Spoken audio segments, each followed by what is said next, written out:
অনাকাঙ্ক্ষিত ঘটনা ঘটে যাচ্ছে। তার মধ্যে অন্যতম হলো ফরিদপুরের রাজবাড়ির গোয়ালন্দে যে ঘটনাটা ঘটেছে, এটা মনে হয়েছে পরিকল্পিত।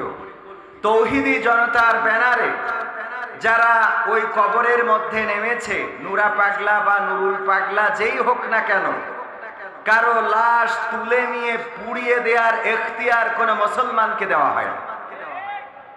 সে হোক পাগল, হোক পীর, হোক নাস্তিক, হোক আস্তিক, আগুনে পোড়ানোর অধিকার মুসলমানদের দেওয়া হয় নাই।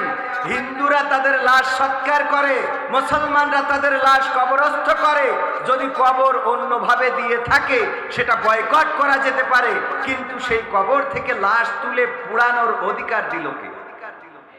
এবং আমি পর্যালোচনা করলাম ঈশার পরবর্তী সময়ে, দেখলাম যে তাওহিদি জনতার ব্যানারে যারা সব জিন্সের প্যান্ট পরা আর দোকান থেকে ওই যে ইনস্ট্যান্ট পাঞ্জাবি কিনা,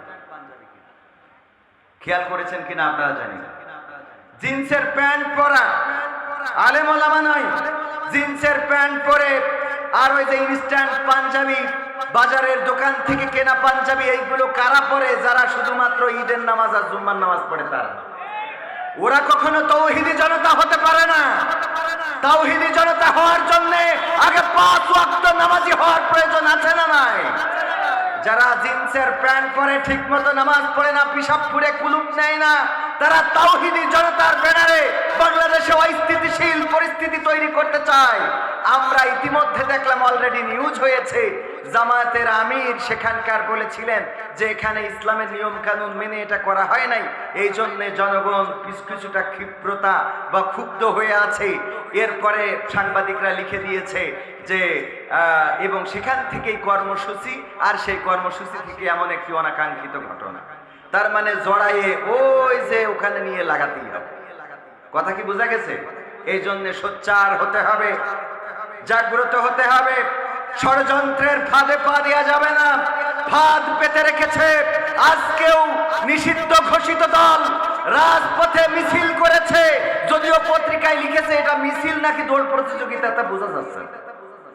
খেয়াল করেছেন? মানে মিছিল না দৌড় প্রতিযোগিতা এটা বোঝা যাচ্ছে না, কিন্তু তারপরেও তো করেছে, তারপরেও তো হয়েছে কিছু। ঠিক না বে ঠিক? মানে কিছু তো হয়েছে। এই যে কিছু হইতে হইতে এক সময় অনেক কিছু হয়ে যেতে পারে না, পারে না। এজন্য সচেতন থাকার দরকার আছে না নাই? শুরুতেই বলে রাখি, তাওহীদি জনতা যদি হয়ে থাকেন, মসজিদের সাথে সম্পর্ক, মাদ্রাসার সাথে সম্পর্ক, দ্বীনের সাথে সম্পর্ক, আল্লাহ ও তার রাসূলের সাথে সম্পর্ক রাখতে হবে। রাসূলের জীবনীতে নাই যে আবু জেহেল মারা যাওয়ার পরে সাহাবীদের বলেছে নাও লাশটারে পুড়াও? আছে নাকি?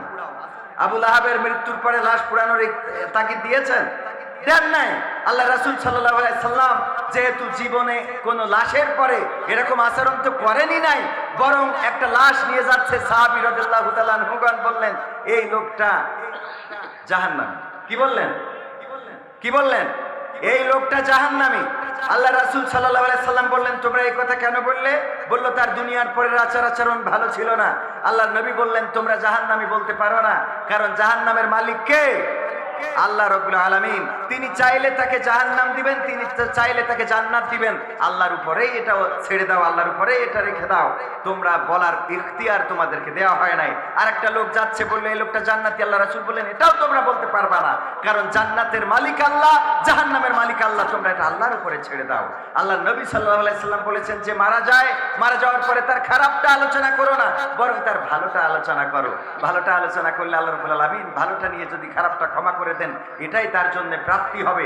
সুতরাং খারাপের সাথে আল্লাহ রাসূলের সম্পর্ক ছিল না।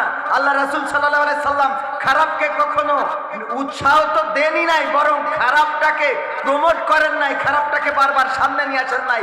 আর আমরা খারাপটা নিয়েই পড়ে থাকি। দেখবেন একজন 10টা কাজ করেছে, এই 10টা কাজের মধ্যে একটা কাজ যদি ভুল হয়, ও 9টা কাজ সব বাদ। ঠিক না বে ঠিক? এই কাজগুলো করা যাবে? যাবে